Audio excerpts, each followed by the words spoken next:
قرآن میں ایسے نہیں لکھا ہوا، قرآن میں یہ بات ایسے ہے، قرآن میں ایسے، یا پھر ہم کوئی ایسا حکم جو سخت حکم ہے نا اس کو ہم اتنا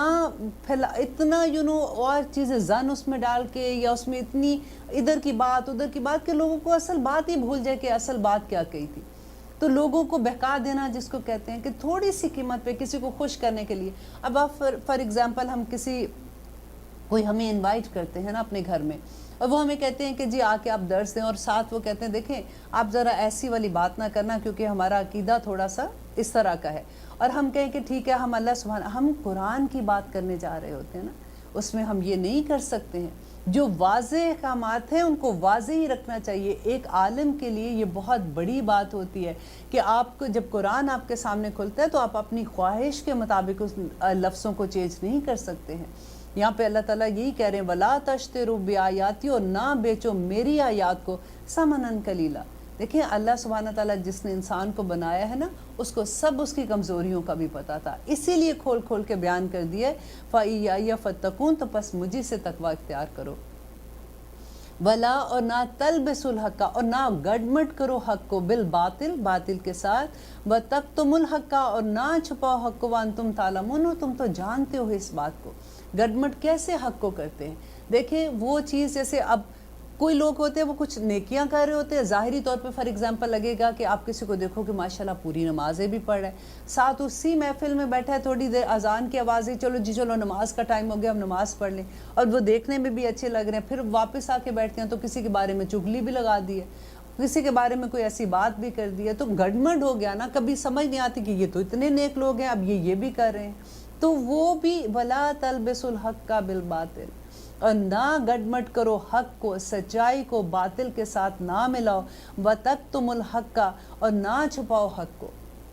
جو حق ہے وہ حق ہے، جیسے کہتے ہیں جنت حق ہے، دوزخ حق ہے، قیامت حق ہے، ہر چیز یہ حق ہیں. اللہ سبحانہ تعالیٰ نے بہت واضح طور پہ بتا دی. یہ صرف بنی اسرائیل کے لیے نہیں ہے، یہ آج کے مسلمان کے لیے بھی یہی بات ہے کہ ہمیں دیکھنا ہے کہ ہم کہاں پہ حق کو اور باطل کو آپس میں ملا رہے ہیں. ہم درمیان کا راستہ کہتے ہیں نا کہ نہیں بڑی آسانی، بس درمیان کا راستہ پکڑو، ایسے تو نہیں ہو سکتا، ہم ایسی زندگی تو نہیں گزار سکتے ہیں. تو وَلَا تَلْبِسُوا الْحَقَّ بِالْبَاطِلِ وَتَكْتُمُوا الْحَقَّ وَأَنْتُمْ تَعْلَمُونَ، اور تم جانتے ہو. وَأَقِیمُوا الصَّلَاةَ، اور نماز قائم کرو. دیکھیے یہ حکم کس کو دیا جا رہا ہے؟ یہ اس وقت ان کی توراہ میں بھی یہی حکم دیا گیا تھا. یہ جو بنی اسرائیل ہیں یہ ان کو بھی یہی حکم تھا کہ وَأَقِیمُوا الصَّلَاةَ، اور نماز قائم کرو، وَآتُوا الزَّکَاةَ، اور زکوٰۃ دو، وَارْکَعُوا مَعَ الرَّاکِعِینَ، اور رکوع کرنے والوں کے ساتھ رکوع کرو. اب دیکھیے نماز کا تو ذکر آ ہی گیا تھا، وہ دوبارہ سے وَارْکَعُوا مَعَ الرَّاکِعِینَ کیوں کہنے کی ضرورت تھی؟ اب وہ لوگ جو با جماعت نماز کو کہتے ہیں نا کہ نہیں با جماعت نماز کا نہیں حکم ہے، یہ والی آیت یاد کر لیں، وَارْکَعُوا مَعَ الرَّاکِعِینَ، یہ اکیلے تو نہیں ہے، ماں ساتھ رکوع کرنے والوں کے. یہ حکم ان کو بھی تھا. آپ کو یاد ہے جب نبی صلی اللہ علیہ وسلم معراج پہ گئے تھے تو حضرت موسیٰ علیہ السلام نے کیا کہا تھا جب انہوں نے کہا کہ اب مجھے شرم آتی ہے، اب میں واپس نہیں جاؤں گا، اب میں اللہ تعالیٰ نے 5 نمازیں کر دی ہیں، اب بس ٹھیک ہے میرے لیے. تو حضرت موسیٰ علیہ السلام نے کہا تھا کہ نہیں آپ واپس جائیں اور اللہ تعالیٰ سے کہیں کہ اور کم کر دے، کیونکہ میری امت نے جو ان کو نمازوں کا حکم تھا انہوں نے اتنی بھی نہیں پڑھی تھی، اور مجھے پتہ ہے کہ لوگ کیا کریں گے. تو نبی صلی اللہ علیہ وسلم نے کہا تھا کہ اب نہیں میں واپس جاؤں گا، اب میں اسی پہ خوش ہوں. اور اللہ سبحانہ تعالیٰ نے کہا تھا کہ تم جتنی یہ 5 نمازوں میں بھی اللہ سبحانہ تعالیٰ اتنا ہی اجر دیں گے جتنا اللہ تعالیٰ نے پہلی دفعہ حکم دیا تھا کہ اتنی نمازیں پڑھنی چاہیے. وَأَقِیمُوا الصَّلَاةَ، اور نماز قائم کرو. دیکھیے نبی صلی اللہ علیہ وسلم نے ان کے پاس ایک نبینہ صحابی آئے تھے، ابن مختوم ان کو کہتے ہیں. وہ آئے، آ کے انہوں نے کہا کہ میں اندھا ہوں، کیونکہ دیکھیے وہاں پہ مکہ کا مدینہ کا آپ سوچئے رات کا ٹائم ہوگا تو وہ چلنا ان کے لیے کتنا مشکل ہے، تو میں مسجد میں نہیں آ سکتا، کئی دفعہ مسجد نہیں آ سکتا، تو کیا میرے لیے اس میں اتنی سہولت ہے کہ اگر میں گھر میں نماز پڑھ لوں؟ تو نبی صلی اللہ علیہ وسلم نے پہلے کہا ٹھیک ہے، کیونکہ وہ نبینہ تھے. لیکن جیسے ہی وہ جانے لگے تو نبی صلی اللہ علیہ وسلم نے ان کو واپس بلایا، تو ان کو کہا کہ آپ مجھے یہ بتائیے کیا آپ کے گھر میں نماز کی اذان کی آواز جاتی ہے؟ تو انہوں نے کہا کہ ہاں. تو انہوں نے کہا کہ اگر جاتی ہے پھر آپ کے لیے کوئی اس میں گنجائش نہیں ہے، آپ کو مسجد میں ہی آ کے نماز پڑھنی پڑے گی. اللہ اکبر. آج ہم دیکھیں ہم کیا کر رہے ہیں، نماز عورت کے لیے نہیں ہے مسجد میں، لیکن آدمیوں کے لیے حکم ہے کہ وہ مسجد میں جا کے نماز پڑھے، ورکعوا مع الراکعین ہے۔ حضرت ایوب علیہ السلام کی پورا جسم پیرالائز ہو گیا تھا، صرف ایک شہادت کی انگلی ان کی ہلتی تھی، اس کے ساتھ وہ نماز پڑھتے تھے۔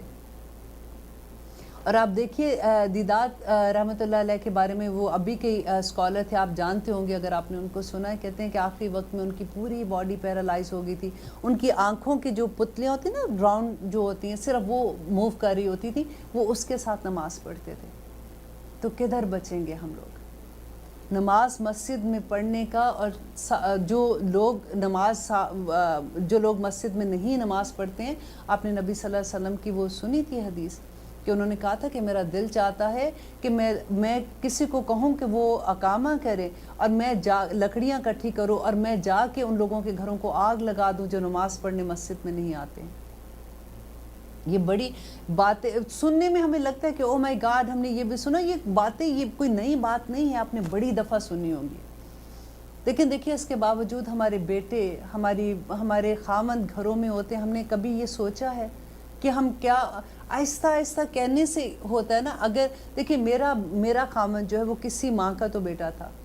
کبھی اگر ان کو نہیں کہا تو ہم اپنے بچوں کے لیے کیا کریں؟ اب یہ کئی دفعہ ہوتا ہے، میرے جیسی مائیں بھی، ہم لوگ کہتے ہیں کہ اللہ اکبر، جب ہمیں پتہ چلا تو اب تو عمریں بڑی ہو گئی ہیں، بچے بڑے ہو گئے، ہم کیسے کہیں ان کو؟ لیکن ہے تو ڈر کی بات نا، سوچنا تو پڑے گا، کیونکہ یہ حکم ہے اللہ سبحانہ تعالیٰ کا، اسے کیسے بچیں گے؟ اور آگے اللہ سبحانہ تعالیٰ کہہ رہے ہیں اتامرون الناس، کیا تم حکم دیتے ہو لوگوں کو بالبر، نیکی کا، وتنسونا، اور تم بھول جاتے ہو، انفسکم، اپنے آپ کو، وانتم، اور تم تتلون الکتاب، تم تو کتاب پڑھتے ہو، افلا تعقلون، کیا تم عقل نہیں رکھتے ہو؟ یہ آیت جو ہے یہ اس کے بارے میں ہے، جیسے یہ آپ کہہ سکتے ہیں کہ عام بندے کے لیے بھی ہو سکتی ہے اور یہ علماء کے لیے بھی ہو سکتی ہے، کیونکہ علماء جو تھے وہی دوسروں کو زیادہ حکم دے رہے ہوتے تھے، بتا رہے ہوتے تھے، تو اللہ سبحانہ تعالیٰ ان کو کہہ رہے ہیں کہ کیا تمہیں یاد ہے کہ تم کیا کر رہے ہو، کہ تم لوگوں کو نیکی کا حکم دیتے ہو کہ یہ اچھا ہے یہ برا ہے، لیکن جب تم اپنے اوپر آتے ہو تو تم سارے غلط کام بھی کرتے ہو، تو تمہیں پتہ نہیں لگتا، اسی لیے تو کہتے ہیں افلا تعقلون، تم عقل نہیں رکھتے ہو، وانتم تتلون الکتاب، اور تم تو کتاب پڑھتے ہو، تم جانتے ہو ساری چیزوں کو۔ اس میں آپ بالکل یہ دیکھ لیجئے کہ آج کے مسلمان کو ہم آپس میں بھی بات کریں، ماشاءاللہ ہم میں سے سبھی قرآن پڑھے ہوئے ہیں نا، تو یہ آیت آپ دیکھیے، اپنے اوپر رکھ کے دیکھ لیجئے کہ ہم دوسروں کو تو کہتے ہیں کہ یہ اللہ تعالیٰ نے منع کیا، یہ منع کیا، دیکھو ایسے کپڑے پہن کے باہر جاتی ہو، آج کل کے بچوں کو دیکھیں، ینگ بچوں کو آپ نے کبھی پارٹیز میں دیکھا ہے؟ اب دیکھیے جب اکثر یہ ہوتا ہے، وہ آنٹیوں کو تو اتنا بلاتے نہیں ہیں کہ یہ انہوں نے آ کے ویسے ہی دیکھنا ہے کہ ہم نے کیا کیا ہوا ہے، جب ان کی فیس بک میں دیکھیے ان کی تصویریں بچوں کی، مسلمان بچی ہیں، کیسے ان کے ڈریس اپ ہے، اور وہ مائیں، اور وہ کئی دفعہ آپ دیکھیں وہ باپ کے ساتھ کھڑی ہوتی ہیں، باپ بھی بیٹیوں کے ساتھ کھڑے ہوتے ہیں، اور ان کو پتہ ہے، ایسا نہیں کہ ان کو نہیں پتہ کہ یہ غلط ہے۔ یہ جو کہتے ہیں نا وانتم تتلون الکتاب، تم جانتے ہو اللہ سبحانہ تعالیٰ نے کیا حکم دیا ہے، افلا تعقلون، تم عقل نہیں رکھتے ہو، واستعینوا بالصبر والصلاۃ، اور اللہ تعالیٰ کہتے ہیں کہ مدد مانگو، پھر یہ ہم جیسی ماؤں کے لیے ہے، جب ہم نے رونا دھونا ڈال دیتے ہیں نا کہ ہائے پتہ ہی اب چلا، اب کیا کریں، اب تو دیر ہو گئی،